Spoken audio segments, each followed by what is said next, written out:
Class is now in session. I am Professor Hockey, and today we'll be discussing the game between the Sharks and the Canucks, in which the Sharks lost 4-2. Their first loss to the Canucks this season. They were 3-0 prior to this one, and now they are 1-8-1 in their last 10 games as they approach their final 2 games of the season. Funnily enough, their only win during that 10-game span was against the Vegas Golden Knights, the team they faced off against in the first round of the playoffs. So if you're going to take any possible good news out of this last 10 games, I guess that would be it.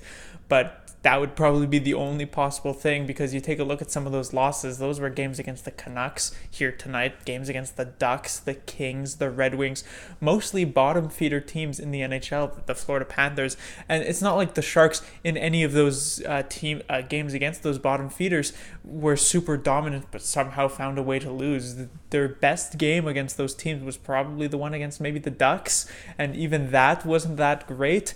And so in general, the Sharks have just not looked very good besides that game against the Golden Knights in these last 10, and they're definitely going to have to pick it up because, with 5 games left in the season, there was a time to turn around, but now with 2 games left in the season, the Sharks are going to need a quick turnaround if they want to go into the playoffs at least on somewhat of a high note, because if they lose these last 2 games, it's hard to have too much faith in their first round aspirations against the Golden Knights, who, to be fair, haven't been playing very good themselves, but still. So the first period started off, and the Sharks give up their classic first goal of the game in the first couple of minutes to Tanner Pearson. But after that, the Sharks looked a lot better. They got goals from Kevin Labanc and Joe Pavelski, who returned for this game, scored his 38th. And it looked like the Sharks, put themselves in a great position, and they were back, and they were playing well. They had their captain back in the lineup, and then they would cruise to a victory here against the lowly Vancouver Canucks. But after the first period, it just basically fell off a cliff. Don't let the shots fool you. The Sharks outshot the Canucks 35-23, but it did not feel that way. The Canucks had more high danger chances themselves. Just in the second period, the Sharks outshot the Canucks 11-7 on the scoreboard, and yet the Canucks had 7 high danger chances while the Sharks only had 2. So it wasn't really that impressive of a last 40 minutes for the Sharks. Eventually in the third period, it's Pearson who gets the game tying goal and Marcus Granlund who gets the goal that makes it 3-2, and eventually Stetcher with the empty net shorthanded, and the Canucks win it 4-2. So the first thing to talk about would be Martin Jones, and this was a rough game for Jones, not because he didn't play very well, but he played well enough to win, and yet he ends up losing this game just due to some bad puck luck and some poor offensive plays and defensive plays from the San Jose Sharks.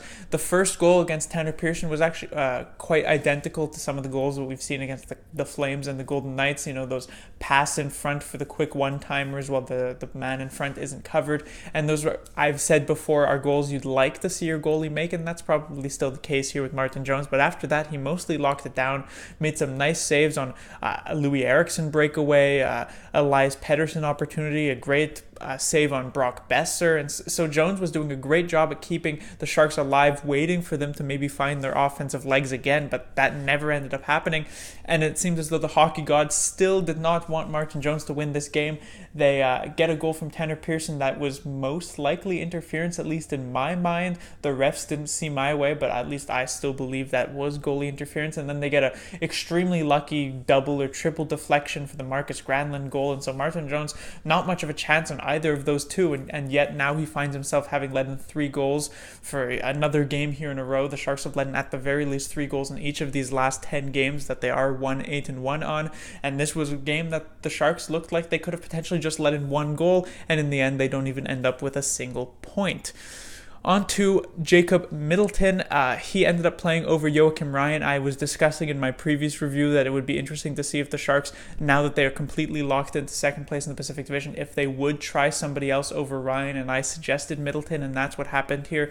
And in the first period, Middleton actually looked pretty good. I was getting excited that maybe Middleton would be a potential answer for that top spot with Brent Burns, but that sort of fell off in the second and third period. Middleton wasn't that great after that, and while he was probably better than Ryan, as it doesn't take too much to be better than Ryan. I could have put on skates and been better than how Joachim Ryan has been in these past few games.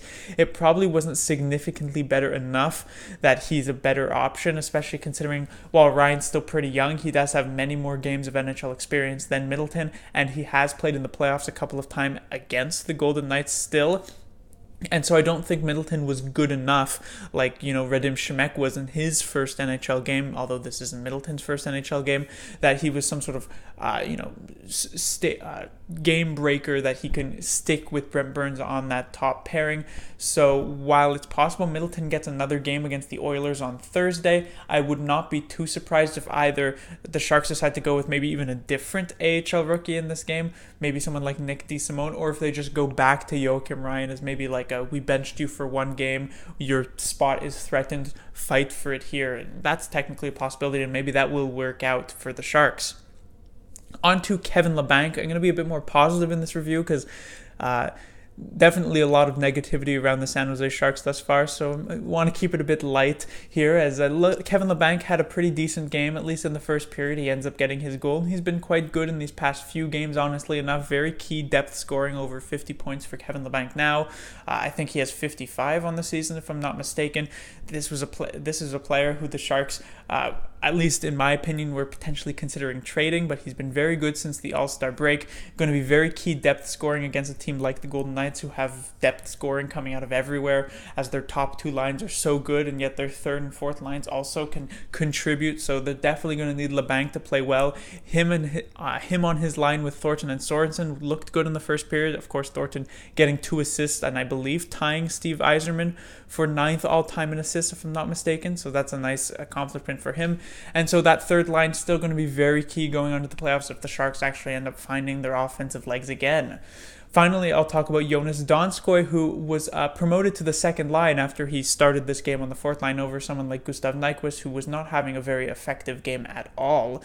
But Donskoy, I mentioned in the past couple of games that he had looked better. Tonight here, he again looked better, and he's basically fighting for his spot in the lineup, because once everybody is healthy, Carlson's back and everything like that, Donskoy is going to be fighting for probably the 12th forward spot to play on the fourth line with Carlson and Goodrow, and he's going to be fighting with Michael Haley, who normally Donskoy you could see winning that fight, because Donskoy is a lot more skilled. But the fact that the Sharks are against the Golden Knights, we saw what happened in the last game against the Golden Knights. We know that they have Ryan Reeves, we know that they have William Carrier, and DeBoer knows this too, that Donskoy is going to have to work twice as hard to prove that his skill game is going to be a lot more useful on the fourth line than someone like Michael Haley, who plays a lot more physical. So this is going to be an interesting race to watch up until the end of the season. Does Donskoy prove enough in these last couple of games to show that he deserves to play in the playoffs, or will it just be Michael Haley, who just his game itself lends him towards that? And so Michael Haley doesn't really have to prove anything in these past couple of games. Or maybe both play, because we don't know the extent of Melker Karlsson's injury. It could be a lot more serious than is led on. But that will do it for this review. The Sharks will be back in action on Thursday. They'll face off against the Edmonton Oilers, another team that is completely out of a playoff spot. We'll see if the Sharks try any more experimentations, if they move around the power play units as they did, as Kevin Labanc was actually moved to the second power play unit tonight for whatever reason. I'm not entirely sure, because when the power play was struggling earlier, they didn't change it, but now that it has actually been somewhat better as of late, they decided to put Thornton on. They do score a power play goal in this game from Pavelski, so certainly it did work out at least somewhat well. It'll be interesting to see if Thornton retains that top spot or if Labanc will get it back.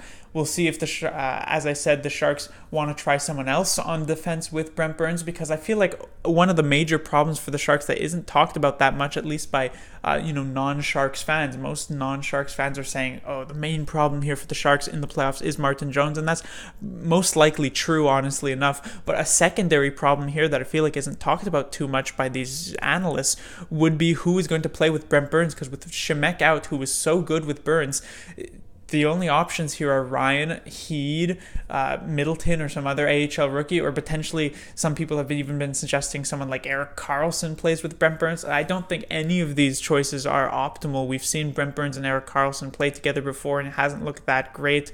Brent Burns and Tim Heed has not looked good in the past. Joakim Ryan is a dumpster fire. Jacob Middleton is much too inexperienced, I would say. So unless the Sharks want to try something completely crazy and they go something like Burns with Vlasic and then Karlsson with Heed, or some crazy things like that, it could end up being just Joakim Ryan with Brent Burns, which could be a huge issue going into the playoffs against the Golden Knights. Class dismissed.